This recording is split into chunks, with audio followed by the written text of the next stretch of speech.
जय श्री गणेश भक्तों, आपका स्वागत है श्रीमद् भागवत गीता के सार में, एसेंस ऑफ गीता में। वसुदेवं सुतं देवं कंसचाणूरमर्दनं देवकी परमानंदं श्रीकृष्ण वंदे जगद्गुरु। श्रीकृष्ण शरणं गोपाल शरणं, श्रीकृष्ण शरणं गोपाल शरणं। मेरे बाके बिहारी नंदलाल शरणं, मेरे बाके बिहारी नंदलाल शरणं, श्रीकृष्ण शरणं गोपाल शरणं, श्रीकृष्ण शरणं गोपाल शरणं। मेरे बाके बिहारी नंदलाल शरणं, मेरे बाके बिहारी नंदलाल शरणं, श्रीकृष्ण शरणं गोपाल शरणं, श्रीकृष्ण शरणं गोपाल शरणं। मेरे बाके बिहारी नंदलाल शरणं, मेरे बाके बिहारी नंदलाल शरणं, श्रीकृष्ण शरणं गोपाल शरणं, श्रीकृष्ण शरणं गोपाल शरणं। मेरे बाके बिहारी नंदलाल शरणं, मेरे बाके बिहारी नंदलाल शरणं। बोल भगवान श्री कृष्ण की जय, श्री नंद के लाला की जय, श्री देवकी नंदन श्री कृष्ण की जय, श्री द्वारकाधीश भगवान श्री कृष्ण की जय। बोल देवादिदेव पूर्ण ब्रह्म भगवान श्री कृष्ण की सदा ही जय। जय श्री कृष्ण भक्तों, आपका स्वागत है भागवत गीता के सार में। भक्तों, हमने श्रवण किया था कि भगवान श्री कृष्ण ने जब अर्जुन जी को आत्मज्ञान दिया तो इसको वो समझ नहीं सके। हकीकत यही है भक्तों कि हम मानव भी ऐसे ही हैं। हमें ज्ञान तो पूरा मिलता है, लेकिन उस समय लगता है हम पूरा समझ गए, लेकिन हम उसको अपने जीवन में उतार नहीं पाते, क्योंकि हम संशय में बंधे होते हैं, हम भोगों में तन्मय होते हैं। ये अर्जुन जी को क्यों समझ में नहीं आया? क्योंकि उन्होंने कभी शायद ऐसा विचार ही नहीं किया होगा कि मैं आत्मा हूँ, मैं शरीर नहीं। भक्तों, हम जो कर्म करते हैं, ये जो उन्होंने आगे कर्म योग का जो आगे संदेश दिया है, वो क्यों दिया? उनको क्या आवश्यकता पड़ गई भगवान को अपने भक्त को कर्म योग का संदेश इसलिए देने के लिए कि भगवान जिससे प्रेम करते हैं ना, उसकी नैया पार लगा के ही छोड़ते हैं। पहले तो भगवान कहते हैं मैं किसी को पकड़ता नहीं, पकड़ता हूँ तो छोड़ता नहीं। ये नहीं कि बीच में छोड़ के मैं चला जाऊँ। तो अधिकांश क्या 99% आदमी जो हैं आत्म स्तर पे नहीं रहते हैं, वो मैं मेरा पे रहते हैं। और इसका कारण क्या है मैं मेरा होने का? इसका कारण यही है कि हम भोगों में तन्मलीन रहते हैं, उनमें अट्रैक्टेड रहते हैं। और जो भी व्यक्ति भोगों में अट्रैक्टेड रहेगा, भोगों का चिंतन करेगा, वो आत्म स्तर पे नहीं जी सकता है। उसको इंद्रियां के विषय, इंद्रियां उसको खींच करके ले जाएगी। चाहे वो कितना ही अपने आप को कहता हो कि मैं तो सब तरफ से संतुष्ट हूँ, कुछ भी हूँ, लेकिन उसको कहीं ना कहीं इंद्रियां खींच के ले जाती हैं। ऐसे ही वक्तों एक जगह भागवत कथा चल रही थी। जो व्यास था वो कहता था कि मैंने अपने काम क्रोध लोभ पे कंट्रोल कर लिया है, और ऐसा कंट्रोल कर लिया कि मेरे को कभी क्रोध नहीं होता, कभी कुछ नहीं होता। तो वहाँ एक शरारती तत्व बैठा था। उसने क्या करा, जब वो कथा गाए वो एक उंगली ऊपर कर दे, ऐसे करके उंगली उठा दे, और व्यास उसको देखे लेकिन कुछ नहीं, वो अपना कथा गाता गया। ऐसे जब बहुत देर हो गई तो उसने कहा कि ये तो उंगली किस लिए उठा रहा है। तो उसकी वाणी में ज़रा क्रोध था, तो उसने ऐसे ऐसे कर दिया। जब ऐसे ऐसे कर दिया तो वो भड़क गया और वो गाली गलौज पे आ गई। तो सभी समझ गए कि ये महाराज जो कहते हैं हकीकत में ये वो नहीं है। क्यों नहीं है? क्योंकि अभ्यास नहीं है। अचानक इंद्रियों को संयम करते हैं लोग। कई लोग क्या करते हैं, इंद्रियों को संयम करने के लिए सोचते हैं कि हम हिमालय चले जाएंगे। कई लोग सोचते हैं हम संन्यास आश्रम में घुस जाएंगे। लेकिन वहाँ जाकर के क्यों कि इंद्रियों को संयम करने की विधि नहीं आती, चक्र खोलने की विधि नहीं आती। तो माला ले करके डंडौते डालने लग जाते हैं और सोचते हैं बस यही नियम है, यही संयम है। और भोगों में इतना तकलीफ होती है कि माला फेर रहे होते हैं, चिंतन कहीं और हो रहा होता है, डंडौते डाल रहे होते हैं, ध्यान किसी और तरफ चला जाता है। तो सब श्रम ही श्रम होता है, क्योंकि ये बेसिकली बॉडी की एक्सरसाइज हो जाती है। तो इसी तरीके से भगवान ने जब देखा कि अर्जुन जी को आत्म तत्व समझ में नहीं आ रहा है, ये नहीं जान पा रहा है कि आत्मा जो है इस शरीर से पहले थी, आज भी है, इस शरीर के बाद भी रहेगी। जब से मैं हूँ तब से आत्मा है, अनादिकाल से मैं हूँ, अनादिकाल से आत्मा है। लेकिन अर्जुन जी इस बात को नहीं समझ सके। तो उन्होंने उसको वैराग्य देने का, उसको जीवन मृत्यु से मुक्त करने का दूसरा तरीका बताया, कर्मयोग का। भक्तों, ये कर्मयोग क्या है? ये कर्मयोग जो होता है ना भक्तों, ये एक प्रकार का योग है जिसको हम अगर जान लें कि हमारे जो तरीके हैं, हमारा जो डेली बिजनेस है, डेली की जो रूटीन है, इसको भक्ति में कैसे लगाया जाए, ये होता है कर्मयोग। यानी कि आप कर्म कर रहे हैं, अपना ड्यूटी कर रहे हैं, लेकिन वो ड्यूटी भक्ति कैसे बन जाए, इसको कर्मयोग कहते हैं।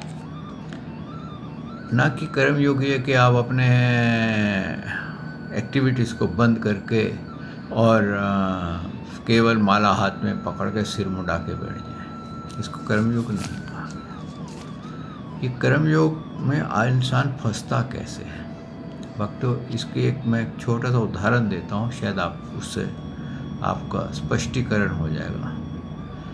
एक आपने देखा कई बार 16-17 साल, क्षमा करें, 16-17 महीने के बच्चे होते हैं, उनको उनकी माताएं सिखाती हैं। अब वो समझते हैं लेकिन बोल नहीं सकते हैं, क्योंकि शब्द उनको बोलना नहीं आता है।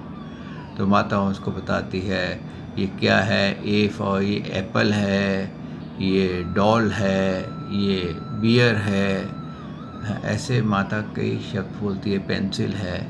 वो सब बच्चा उसको पकड़ पकड़ के सीखता है कि हाँ ये है, ये है। और जब माता उसको उसकी चित्र दिखाती है फ़ोन में कि ये कौन है, तो वो ऐसे हाथ करते हैं कि ये मैं हूँ। तो भक्तों, ये मैं हूँ जो है ना, ये शरीर में को ही मैं माना बैठा है।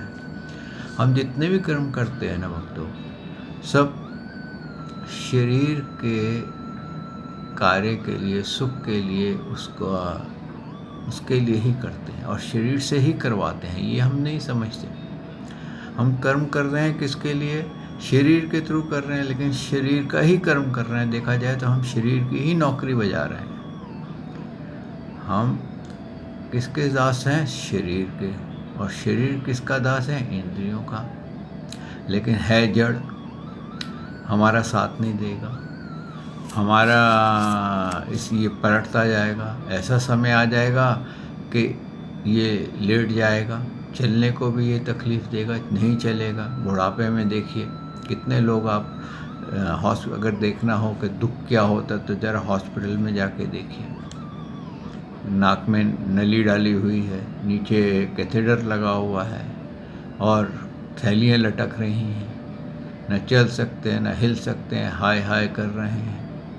तो उनसे देखा जाए तो उन्होंने कर्म कुछ ऐसे किए होंगे। कहते हैं ना, हमारे जो वेद हैं, हमारे जो ज्ञान है, हमारा जो एपिक्स हैं, शास्त्र हैं, वो यही बताते हैं कि ये आत्मा कुछ कर्म ऐसे करके आती है, उसका फलों का भोग इस जन्म में भोगती है। अब ना जाने भक्तों हमने क्या क्या कर्म करे हुए हैं, क्या क्या भोग हमने भोगने हैं। और कई ऐसे भी हैं जो पैदा होते हैं और चारों तरफ दास और दासियां होती हैं, हर तरफ। कहते हैं born with the golden spoon. तो हकीकत ये है कि भक्तों हम जितने भी कर्म करते हैं ना, इस शरीर के लिए करते हैं। और जब हम शरीर के लिए कर्म करते हैं तो क्या हुआ? हम उसके कर्मों के कर्म में बंध जाते हैं। अच्छे किए तो बंध गए, बुरे किए तो बंध गए, मिले जुले किए तो बंध गए। अच्छे कर्म किए तो कुछ लोक मिले या मान अच्छा योनि मिली, मिले जुले किए तो मृत्यु लोक मिला, और नीच कर्म किए तो पशु पक्षियों का योनि मिली या नरक मिले। तो इसलिए क्या है कि ये मानव जो होता है ना भक्तों, ये अक्सर 99% भोगों में लगा रहता है। ये कोई भी क्रम जो होता है वो नहीं करता जब तक कि उसके अंदर उसकी कोई इंद्री संतुष्ट ना होती हो। चाहे मन संतुष्ट होता हो, चाहे आंखें संतुष्ट होती हों, चाहे नाक संतुष्ट होता हो, चाहे कान संतुष्ट होते हों, चाहे रस इंद्री संतुष्ट हो या स्पर्श इंद्री संतुष्ट हो, काम इंद्री संतुष्ट हो। तो ये सब इंद्रियों को संतुष्ट करने में ही लगा रहता है। और यही इसमें लोभ, काम क्रोध लोभ, काम क्रोध लोभ मोह अहंकार, मत्सर तृष्णाएं, वासनाएं, इच्छाएं ये उत्पन्न हो जाती हैं। और ये भक्ति भी करता है तो ये सोच के करता है कि इससे मुझे क्या लाभ होगा। ये कभी कोई भी जो कर्म है वो बिना उसके नहीं करता। और इसको ज्ञान भी वो अच्छा लगता है जिसके अंदर कहते हैं ना पुष्पित वाणी, जहाँ पर कि इसको आनंद आ रहा हो, कोई वाणी मीठी मीठी कोई बातें कर रहा हो, कहते ना प्रेम का कहानियाँ सुना रहा हो, कोई ऐसी कहानियाँ सुना रहा हो जिसमें बड़ा आनंद आ रहा हो, वाह वाह वाह क्या बढ़िया है। कोई स्टोरीज, लव स्टोरीज, ये वो, या जो कई जादू की कहानियाँ होती हैं, कई कैसी कहानियाँ होती हैं। हैरी पॉटर, उसकी कोई कहानी सुना रहा हो। हैरी पॉटर की भक्तों बहुत बड़ी मोटी किताब है, लेकिन लोग उसको ऐसे पढ़ते हैं जैसे कि पता नहीं क्या शास्त्र पढ़ रहा है। और वो सारा इमेजिनेशन है किसी ने उसको इमेजिन किया है ध्यान योग में कि ऐसा जादू से ऐसा हुआ, ये इधर बन गया, वहाँ फंस गया, वहाँ से निकल गया। तो इस तरह से कहते हैं कि हमारे को मानव देह में हम फंसते क्यों हैं? क्योंकि हम इंद्रियों के विषयों के पीछे लगे रहते हैं, इंद्रियों को संतुष्ट करने पे लगे रहते हैं, और हम कभी ये नहीं सोचते कि ये इंद्रियों के पीछे हम लगे हुए हैं, इससे हमें क्या मिलने वाला है। हमें अंत, ये शरीर का क्या होगा, अंत हो जाएगा। लेकिन हम ये भूल गए तो हमारे को क्या लगता है कि शायद हमारा भी अंत हो जाएगा। लेकिन हकीकत क्या है कि हम इस शरीर से पहले थे, इस शरीर में भी हैं और इस शरीर के बाद भी रहेंगे। इसका प्रमाण ऐसे मिल जाता है भक्तों कि आपका बेबी बॉडी जो थी, जब आप बेबी थे उसकी फ़ोटो रखी जाए, आप जब बालक हुए उसकी फ़ोटो रखी जाए, उसके बाद आप कुमार हुए तो उसकी फ़ोटो रखी जाए, जब आपकी शादी हुई तब उसकी फ़ोटो रखी जाए, जब आपका बुढ़ापा आ गया, मुंह में कहते हैं ना दांत नहीं, पेट में आंत नहीं, आपका मुंह नुचड़े हुए नींबू की तरह हो गया, अगर दोनों को मिलाया जाए तो कभी एक जैसी शक्ल नहीं लगती, वो भी रखी जाए। तो आप क्या, आपसे पूछा जाए ये किसकी फ़ोटो है, तो आप बोलोगे मेरी। इसका मतलब है कि आपको ये कौन बता रहा है कि वो बेबी में भी मैं था, जिसकी बॉडी इतनी बड़ी हो गई कि आज उसके कपड़े भी मैं नहीं पहन सकता, उससे बड़े में भी मैं था, उसके बाद भी मैं था। तो इसका यहाँ से ये प्रूफ होता है भक्तों, चाहे आप इस यकीन करो या ना करो, रिकार्नेशंस बहुत हैं जो ये बताती हैं मरने के बाद ऐसा होगा। ऐसा भी हुआ है कि मरने के बाद आत्मा घरों में आई हैं, उन्होंने उनके बारे में बताना शुरू किया है कि भाई तुम ऐसे थे, ऐसे थे। ऐसा भी है, इंसिडेंसेस, ट्रू इंसिडेंसेस में आते हैं। तो इससे ये जाहिर होता है कि हम इस शरीर से पहले भी थे, आज भी हैं और उसके बाद भी रहेंगे। यही रिकार्नेशन में डॉक्टर्स लोग भी प्रूव करते हैं, जो पास्ट लाइफ रिग्रेशन कराते हैं। अब यहाँ पर सवाल ये पैदा होता है कि जो मानव, जो जीव भोगों में लगा रहता है, वो कभी भी भगवान की प्राप्ति नहीं कर पाता, वो भोगों में ही के पीछे ही भागता रहता है। और इस तरह से कहते हैं कि जो अलग अलग इन कथाओं में पड़ा रहता है, कहानियों में पड़ा रहता है, जैसे फिल्में देखने में पड़ा रहता है, उसकी बुद्धि भी एक नहीं होती, उसकी बुद्धि में भी भेद बुद्धि हो जाती है, बहुत विचार करता है, संशय करने लग जाता है, बात बात में उसको शक होता है, और इसी प्रकार से वो परमात्मा के बारे में विचार नहीं कर पाता, परमात्मा को प्रेम नहीं कर पाता। यही उन्होंने, भगवान ने कहा है कि अर्जुन, वेद उपयुक्त प्रकार से 3 गुणों के कार्यरुष्मत भोग एवं उनके साधनों के प्रतिपादन करने वाले हैं, इसलिए तो उन भोगों एवं उनके साधनों में असक्तिहीन, हर्ष शोक आदि द्वंद्वों से रहित नित्य वस्तु परमात्मा में स्थित, योग क्षेम को न चाहने वाला और स्वाधीन अंतःकरण वाला हो।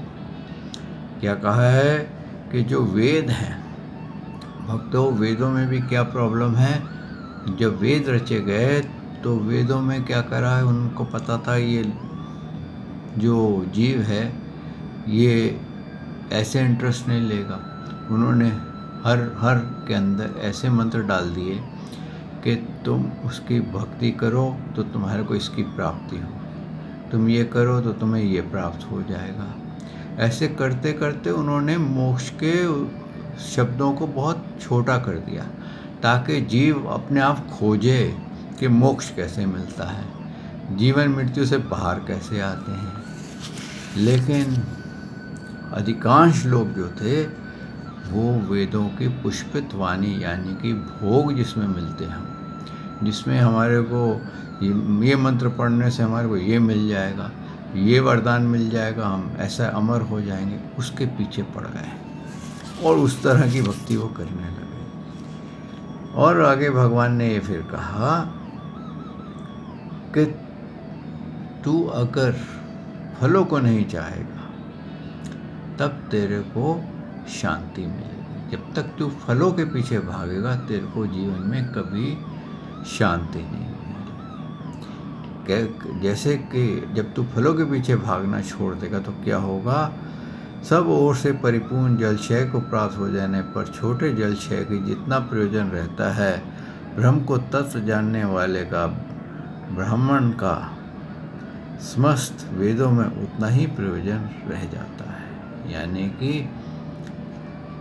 अगर हमारे को पूर्ण ब्रह्म परमात्मा मिल जाए तो हमारे को किसी वस्तु की आवश्यकता ही नहीं रहती। हमारे को देवी देवताओं की आवश्यकता नहीं रहती, हमारे को इंद्रदेव की आवश्यकता नहीं रहती, किसी की आवश्यकता नहीं रहती, क्योंकि जब आपको सबके स्वामी मिल गए। ये वैसे ही है भक्तों कि पहले आप अपना कार्य किससे करा रहे थे, समझ लीजिए आप हवलदार से करवाते थे, फिर थानेदार से करवाने लग गए, फिर उसके बाद उसके सीनियर से कराने लगे, फिर पुलिस कमिश्नर से करवाने लग गए या DIG से कराने लग गए। उसके बाद आपने वहाँ के मिनिस्टर से करवाने लग गए। लेकिन अगर आपको राजा हाथ लग जाए तो आपको इनकी आवश्यकता पड़ेगी, जिन ये सारे ऑफिसर्स की या ये छोटे छोटे की बिल्कुल भी नहीं पड़ेगी। जब राजा आपके साथ है फिर आपको किस बात की कमी है। आप तो राजा के पुत्र हैं, आप तो भगवान के अंश हैं, ब्रह्म हैं। आप ये मत सोचिए कि आप एक ऑर्डिनरी आत्मा हैं। आप उस परमात्मा की आत्मा है जो सबके आदि हैं, सबके स्वामी हैं, श्री कृष्ण हैं। तो आप उसके पुत्र हैं, उसके अंश हैं। अगर भगवान ब्रह्म है, पूर्ण कहते हैं ना, पूर्ण ब्रह्म भगवान श्री कृष्ण की जय, वो पूर्ण ब्रह्म है तो हम भी ब्रह्म हैं। तो जो जैसे कहते हैं ना, तुम्हारे आपके पिता की जात क्या है, मान लीजिए किसी के पिता की जात है राजकुमार, और वो राजकुमार जितने भी उसकी औलाद होगी या उसके लड़के होंगे वो सब राजकुमार होंगे। तो ऐसे ही भक्तों हम जितने भी आत्मा हैं हम श्री कृष्ण के ही नाम से जानते हैं, कोई हमारा अलग नहीं है, परिचय हमारा कुछ नहीं है। हम भगवान, हमारा परिचय ये है हम श्री कृष्ण के पुत्र हैं, उनके अंश हैं। लेकिन हम भटके हुए हैं, भटके नहीं बल्कि भूले हुए हैं। हमारे को भोगों ने हमारे को भुला दिया है और हम उन भोगों के पीछे भाग रहे हैं जो मिथ्या हैं। और उन मिथ्या भोगों के पीछे भागते हुए हम अनेकों कर्म करते हैं, और यही कारण है कि हमारे को परमात्मा का ज्ञान समझ में नहीं आता। यही भगवान ने कहा है, तेरा कर्म करने में ही अधिकार है, उसके फल में कभी नहीं। इसलिए तू कर्म के फल हेतु मत हो तथा तेरी कर्म ना करने में भी असक्ति ना हो। यहाँ पर क्या कह रहे हैं कि एक्शन तो तू कर सकता है। अब जैसे भक्तों कहते हैं ना, आपने तीर मारा, अब तीर शिकार पे लगेगा या नहीं लगेगा, हो सकता है शिकार हिल जाए। तो बड़ा ध्यान से आपने तीर छोड़ा था, लेकिन वहाँ से शिकार हिल गया, भाग गया या कुछ हो गया, तो तीर कहीं और जा कर के लगा। तो क्या हुआ, आपने कर्म किया, तीर छोड़ने का कर्म किया। लेकिन अगर आप फल के इच्छुक होंगे तो क्या होगा, आपको दुख हो जाएगा, अरे मेरा तीर खराब हो गया, मेरा शिकार निकल गया, आज इतने घंटे मैं बैठा रहा तो ये बड़ी मुश्किल से ये शिकार हाथ लगा था, वो भी निकल गया। तो तू दुखी हो जाएगा। दुखी होकर के क्या करेगा, कुछ तेरे अंदर और नेगेटिव आएंगे, फिर तो कुछ और गलत काम करेगा, किसी ऐसे व्यक्ति को मार देगा, ऐसे जानवर को मार देगा जिसका कि तेरे से कोई कहने का गुस्सा आएगा ना, क्रोध आएगा, तो क्या होगा, तेरी बुद्धि भ्रष्ट हो जाएगी और तू अंधाधुंध तीर चलाने लग जाएगा। जहाँ तूने एक जानवर को मारना था, अनेकों जानवरों की हत्या कर देगा। तो इस तरह से उन्होंने यहाँ पर ये समझाने की कोशिश की है कि तेरा कर्म फल पे अधिकार नहीं है, इसलिए कर्म में असक्ति मत कर, कर्म कर और ये सोच के कर कि ये कर्म मैं भगवान के लिए कर रहा हूँ। जैसे एक बहुत बड़ा ज्ञानी थे, तो उसको कहते हैं ना, ये पीले कपड़े पहने हुए थे, और जो संतों के होते हैं, स्वामी जी के, भगवा कपड़े कहना चाहिए, भगवा कपड़े पहने हुए थे, तो उनको कस्टम ऑफिसर्स ने रोक लिया, क्योंकि वहाँ कुछ डिले था फ्लाइट में, और वहाँ पर कुछ पुलिस वाले भी आ गए, और उन्होंने कहा कि स्वामी जी, सुना है आप बहुत अच्छा प्रवचन करते, हमने आपको टीवी पे देखा है, आपको यूट्यूब में भी देखा है, हमारे लिए भी प्रवचन करो। तो उनसे स्वामी जी ने पूछा कि आप किसकी भक्ति करते हैं? बोले हम हनुमान जी की भक्ति करते हैं। कैसे, क्या करते हैं सुबह? बोले हम हनुमान चालीसा पढ़ते हैं, फिर उनके चरणों में फूल चढ़ाते हैं। बोले आप चाहते हैं कि ये भक्ति सारा दिन करते रहें और कर्म भी ठीक हो जाए? बोले हाँ, बताइए।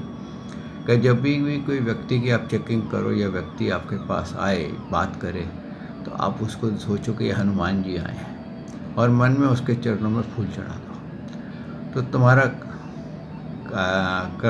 कर्म भी हो गया और तुम्हारी भक्ति भी हो गई। कितनी सरल है ये। अब ये देखा जाए कि आप किसी इंसान को हाथ जोड़ो और उसके अंदर भगवान के, सोचो ये भगवान श्री कृष्ण आए हैं, और मन ही मन उसके चरणों में फूल चढ़ा दो, तो आपके दोनों कार्य हो गए। आप कोई भी, जैसे मान लीजिए कोई ड्यूटी कर रहे हैं, उस ड्यूटी के ऊपर ही आप अपनी भक्ति कर सकते हैं।